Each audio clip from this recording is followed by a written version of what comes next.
High, কেমন আছো তোমরা সবাই? আশা করি খুব ভালো আছো, আর আমিও খুব ভালো আছি। তো আজকে আমাদের বাড়িতে গোপাল পুজো। সকাল থেকেই বাড়িতে কি যে একটা আনন্দর মহল, কি বলবো। তবে যেমন আনন্দ, একটু তো দুঃখ থাকবে। যারা আমার রেগুলার ব্লগ দেখো তারা জানো হয়তো এই গোপাল ঠাকুরটা আমাদের নয়, আমার দিদির ননদের। তো আমার দিদির ননদ যখন প্রেগনেন্ট ছিল, যখন বেবি হয়েছিল, তখন গোপাল ঠাকুরকে 1 মাসের জন্য আমাদের বাড়িতে পাঠিয়েছিল ঘুরতে। তো সেখানে 4 মাস হয়ে গেছে, তো ওরা নিয়ে যাবে বলছে। যেহেতু নিয়ে যাবে তাই আমার মা একটু ভোগের আয়োজন করেছিল। তো আমরা আগের দিন সন্ধ্যাবেলায় বেরিয়েছিলাম একটু কেনাকাটা করতে, গোপুর জামা, তারপরে সবজি, ফল ফুল এইসব বাজার করার জন্য। তবে রাস্তায় যা ভিড় সে আর বলার নয়, মানে একটু যাচ্ছি আবার দাঁড়াতে হচ্ছে, আবার একটু যাচ্ছি আবার দাঁড়াতে হচ্ছে, এই করেই সারা রাস্তা আসতে হয়েছে।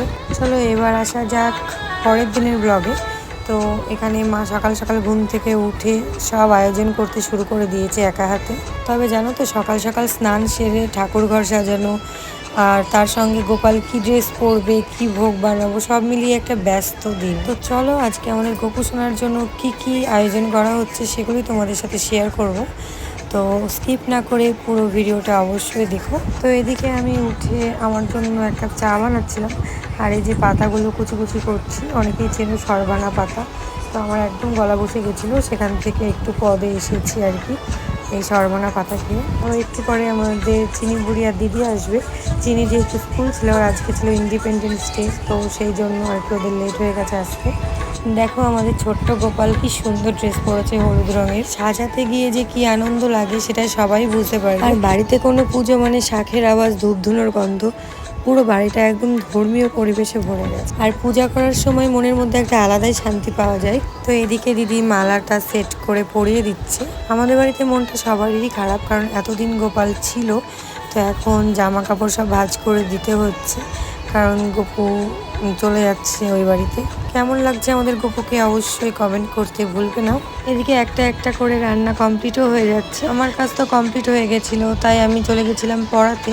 তো তার আগে আমি একটু সকালে লুচি খেয়ে নিচ্ছিলাম। পড়িয়ে বাড়ি এসে দেখি সব রেডি। এখানে পায়েস, খিচুড়ি, নারকেলের নাড়ু, মিষ্টি, চাটনি, লাল শাক, তারপরে রয়েছে লুচি, পাঁচ ভাজা, বাতাসা। এই ছিল আমাদের গপুর জন্য ছোট্ট আয়োজন। আরও অনেক কিছুই ভোগ দেয়, তো আমাদের খুবই কম সম আয়োজন করা হয়েছে। এছাড়াও মা বলেছিল যে তালের বড়া করবে, কিন্তু তাল সারা বাজারে তো পেলামই না, ওই জন্য আর হলো না আর কি। আমরা পুরোহিত ডাকিনি, আমার মা এমনিই পুজো করলো। কোনো ব্রাহ্মণকে দিয়ে পুজো করাতে হয়, তো আমরা তো এমনিই ব্রাহ্মণ, তো মা আর কি পুজোটা করে দিল এমনি ঘরে যেভাবে করে সেইভাবে। জানো তো, সবাই মিলে একসাথে যখন আরতি করি তখন মনে হয় গোপাল সত্যিই আমাদের পাশে রয়েছে। তো এই ছিল আমাদের বাড়ির গোপাল পুজোর একটা ছোট্ট গল্প, তোমাদের কাছে তুলে ধরলাম। আশা করি তোমাদের খুব ভালো লাগবে ভিডিওটা। যদি ভালো লেগে থাকে তাহলে অবশ্যই একটা লাইক করে দেবে, আর চ্যানেলটা সাবস্ক্রাইব করতে ভুলবে না। তো তোমাদের দিন অনেক ভালো কাটুক, আর গোপালের আশীর্বাদ সবার উপর থাকুক। এই ছোট্ট ছোট্ট মুহূর্ত আর খুশিগুলো তোমাদের সাথে আমরা শেয়ার করে নিলাম। তো জীবনের আসল সুন্দরতা ছড়িয়ে থাকে এই ছোট্ট ছোট্ট মুহূর্তের মাধ্যমে। আমরা প্রসাদ নেওয়ার পরে এখানে প্যাক করছিলাম কিছু রিলেটিভসদের জন্য আর আশেপাশের প্রতিবেশীদের জন্য। যাই হোক, তারপরে পুজোর পর্ব মিটিয়ে একটু শুয়ে চলে গেছিলাম পড়াতে। আর আজকে যেহেতু ইন্ডিপেন্ডেন্স ডে আগেই বললাম, তো ওদেরকে আমি একটু পতাকা রং করতে দিয়েছিলাম। আর এখানে আমার আরেকটা স্টুডেন্ট এক ঝুড়ি চকলেট নিয়ে বলছে তোমার যেটা পছন্দ তুমি নাও। তো বিকেলে যেহেতু দুবার পড়ানো ছিল, ওদেরকে পড়িয়ে ছুটি দিয়ে চলে আসি বাড়ি। তো চলো আজকে তবে আসি, আবার দেখা হবে কোনো ব্লগ বা শর্টস। টাটা।